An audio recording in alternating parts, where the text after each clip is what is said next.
2026ರ FIFA ವಿಶ್ವಕಪ್ನಲ್ಲಿ 6ನೇ ಬಾರಿಗೆ champion ಆಗಬೇಕೆಂಬ ಬ್ರೆಜಿಲ್ನ ಕನಸು ನಿನ್ನೆ ಭಗ್ನಗೊಂಡಿದೆ. ನಾರ್ವೆ ತಂಡ 5 ಬಾರಿಯ ಚಾಂಪಿಯನ್ ಬ್ರೆಜಿಲ್ ಅನ್ನ 2-1 ಅಂತರದ ಗೋಲುಗಳಿಂದ ಸೋಲಿಸಿ ಟೂರ್ನಿಯಿಂದ ಹೊರದಬ್ಬಿತು. ಈ ಸೋಲಿನ ನಂತರ ಬ್ರೆಜಿಲಿಯನ್ ದಂತಕತೆ ನೇಮರ್ ಅಂತಾರಾಷ್ಟ್ರೀಯ ಫುಟ್ಬಾಲ್ನಿಂದ ನಿವೃತ್ತಿ ಘೋಷಿಸಿದ್ರು. ಇದು ಬ್ರೆಜಿಲಿಯನ್ ಫುಟ್ಬಾಲ್ ಆಟಗಾರನ ಅದ್ಭುತ ಯುಗಕ್ಕೆ ಅಂತ್ಯ ಹಾಡಿತು. ಪಂದ್ಯದ ನಂತರ ನೇಮರ್ ಕಣ್ಣೀರಿನೊಂದಿಗೆ ನಾನು ನನ್ನ ಕೈಲಾದ ಎಲ್ಲಾ ಪ್ರಯತ್ನಗಳನ್ನ ಮಾಡಿದೆ, ಆದರೆ ಇದೀಗ ಈ ಎಲ್ಲವೂ ಕೂಡ ಕೊನೆಗೊಳ್ಳಲಿದೆ. ನನ್ನ ಪ್ರಯಾಣವು ಪ್ರಾರಂಭವಾದ ಸ್ಥಳದಿಂದಲೇ ಕೊನೆಗೊಳ್ಳುತ್ತದೆ ಎಂದು ಹೇಳಿ ನಿವೃತ್ತಿಯನ್ನ ಘೋಷಣೆ ಮಾಡಿದ್ದಾರೆ. ಹಾಲೆಂಡ್ ಭರ್ಜರಿ ಪ್ರದರ್ಶನವನ್ನ ಕೂಡ ನೀಡಿರುವಂತದ್ದು.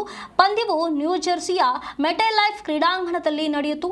ಬ್ರೆಜಿಲ್ ಆರಂಭದಿಂದಲೂ ನಾರ್ವೆಯ ಮೇಲೆ ಒತ್ತಡ ಹೇರಿತು, ಆದರೆ ನಾರ್ವೆಯ ರಕ್ಷಣಾ ಪಡೆ ನಿಂತು ಬ್ರೆಜಿಲ್ ಗೋಲು ಗಳಿಸೋದನ್ನ ತಡೆಯಿತು.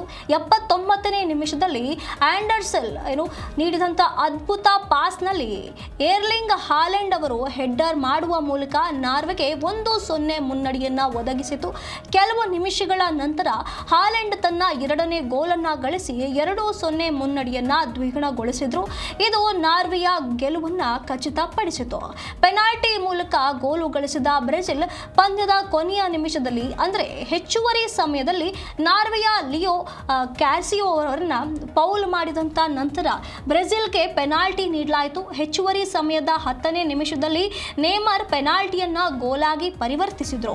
ಈ ಗೋಲು ಬ್ರೆಜಿಲ್ಗೆ ಗೆಲುವನ್ನ ತಂದು ಕೊಡದಿದ್ರು ಕೂಡ ಅದು ಅವರ ಸೋಲಿನ ಅಂತರವನ್ನ ಕಡಿಮೆ ಮಾಡಿತು. ಹೀಗಾಗಿ ಪಂದ್ಯವನ್ನ ಗೆಲ್ಲುವ ಮೂಲಕ ನಾರ್ವೆ ತನ್ನ 88ನೇ ವರ್ಷಗಳ ಫುಟ್ಬಾಲ್ ಇತಿಹಾಸದಲ್ಲಿ ಮೊದಲ ಬಾರಿಗೆ ಫಿಫಾ ವಿಶ್ವಕಪ್ನ ಕ್ವಾರ್ಟರ್ ಫೈನಲ್ಗೆ ಅರ್ಹತೆಯನ್ನ ಪಡೆದುಕೊಂಡಿರುವಂಥದ್ದು. ಈಗಾಗಲೇ ದೇಶಾದ್ಯಂತ ಫುಟ್ಬಾಲ್ ಅಭಿಮಾನಿಗಳ ಉತ್ಸಾಹ ತಾರಕಕ್ಕೇರಿದ್ದು, ಯಾವುದೇ ಅಡೆತಡೆ ಇಲ್ಲದೆ ಡಿಜಿಟಲ್ ವೀಕ್ಷಣವನ್ನ ಅನುಭವಿಸಲು ಹಿಂದೆ ZEE5 ಮತ್ತು ಯುನೈಟೆಡ್ 8 ಸ್ಪೋರ್ಟ್ಸ್ನಲ್ಲಿ ಲೈವ್ ವೀಕ್ಷಿಸಿ ನಿಮ್ಮ ನೆಚ್ಚಿನ ತಂಡವನ್ನ ಹುರಿದುಂಬಿಸಿ.